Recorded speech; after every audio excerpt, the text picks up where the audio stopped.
Looking to open a company in England? If you're thinking about opening a limited company, you are in the right place. Setting up your own business is an exciting venture, but it can feel overwhelming at times. If you're considering forming a limited company in England, you're taking an important step toward laying a strong foundation for your business. But where do you begin? Don't worry, I'm here to guide you through the steps, simplifying the process to make it as straightforward as possible. By the end of this guide, you'll have a clear understanding of how to set up a Ltd company in England. If you want to make the process even smoother, reduce stress, and ensure everything is done right from the start, I highly recommend checking out First Formations. They are the UK's leading company formation service, trusted by over 1 million businesses since 2014. They will get your company registered in just 24 hours and provide essential services like business address options and compliance support. They are experts in UK company registration, so you can relax knowing your business is in good hands. You will find a link to their website in the description. This is an affiliate link, meaning if you use it, I will earn a small commission at no extra cost to you. This helps me to support my channel. Now, let's dive in. Step 1. Is a limited company right for you? Before we go into the details of forming a limited company, let's pause to consider if it's the best option for your business.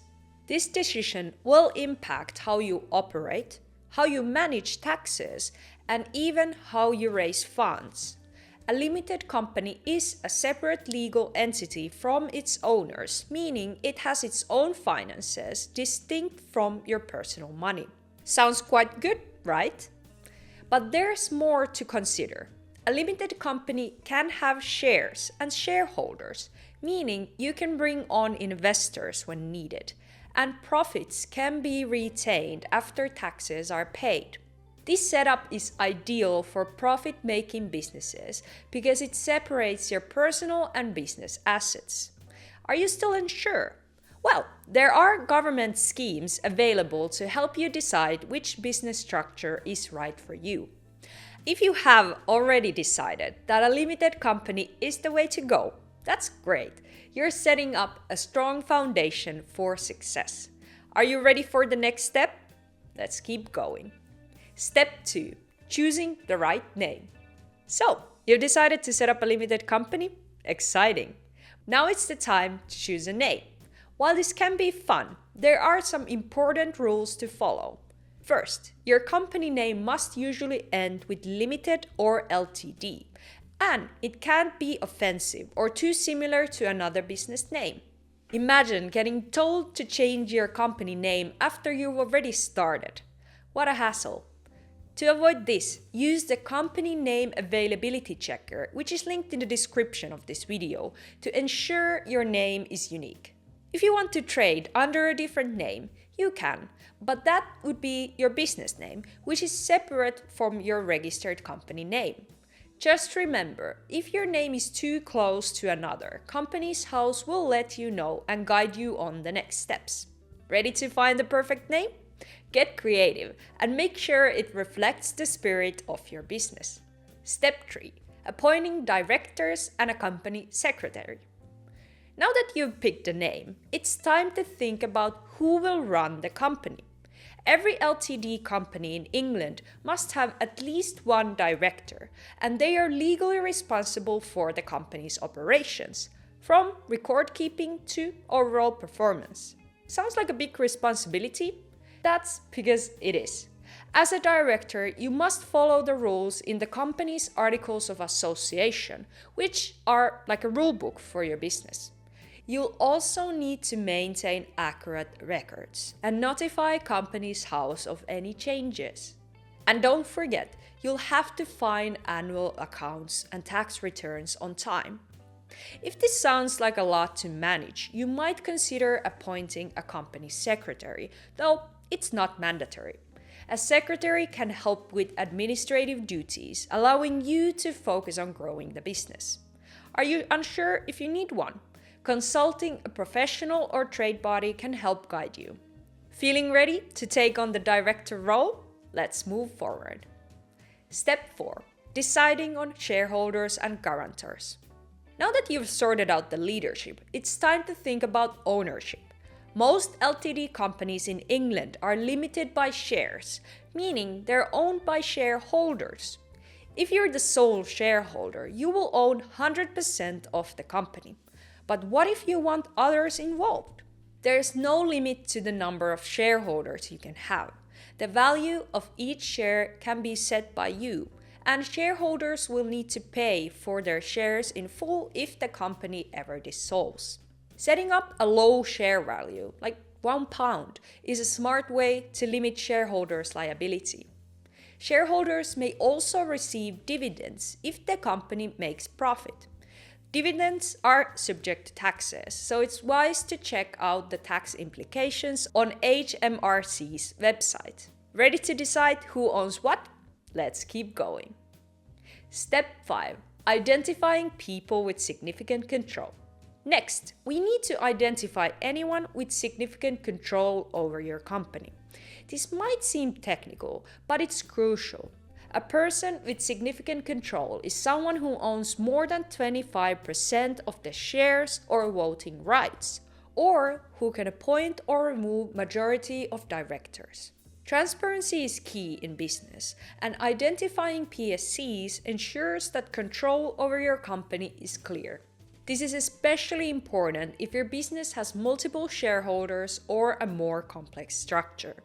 If this sounds confusing, don't worry, there's a full PSC guidance available, and it's also a good idea to get professional advice if your setup is more complicated. Getting this right from the beginning will save headaches later on. Ready to move forward? Let's continue. Step 6. Preparing key documents. You're making great progress, and now we need to talk about the essential paperwork. To legally operate Ltd company in England, you'll need 2 main documents: the Memorandum of Association and the Articles of Association. The memorandum is a legal statement signed by all initial shareholders or guarantors agreeing to form the company. If you register online, this document is automatically generated for you, which is easy. The Articles of Association outline how your company will operate, detailing processes like decision-making and shareholder rights. You can use a standard template, or if your company has unique needs, you can customize it. These documents are the legal backbone of your business, so it's important to get them right. If you're unsure, it's worth getting legal advice. Ready to tackle the paperwork? Let's go. Step 7. Keeping accurate company records. With your company set up, it's essential to keep accurate records. It may not sound exciting, but staying organized will make your business run smoothly.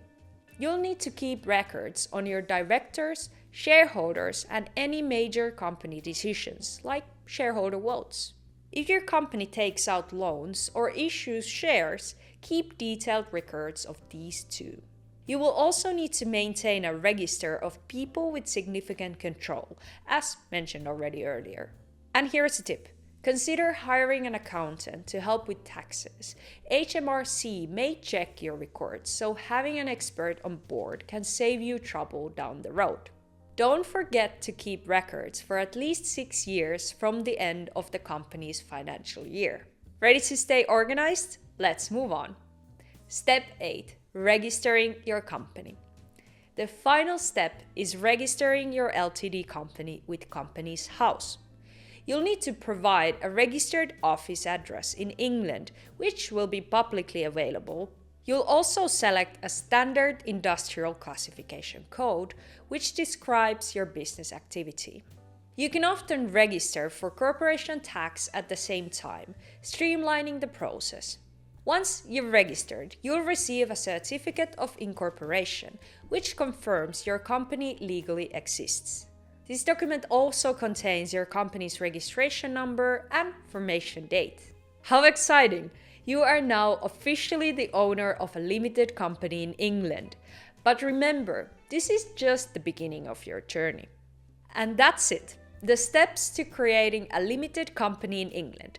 By now, you should have a clear understanding of the process, from deciding if it's the right for you to registering with Companies House. I know it seems like a lot, but each step is crucial to ensure your business is set up for long-term success. If you feel like you need some more information, check the step-by-step guide on how to set up a limited company by the UK government. Reading information directly from them guarantees the most up-to-date and accurate info. You can find the link to the guide in the description. And if you want to just get the company opened without spending too much time researching information, consider using First Formations. They're the experts in UK company registration and they will make sure everything is done according to the law. The link is also in the description. I hope this guide has been helpful and I wish you the best luck with your new business.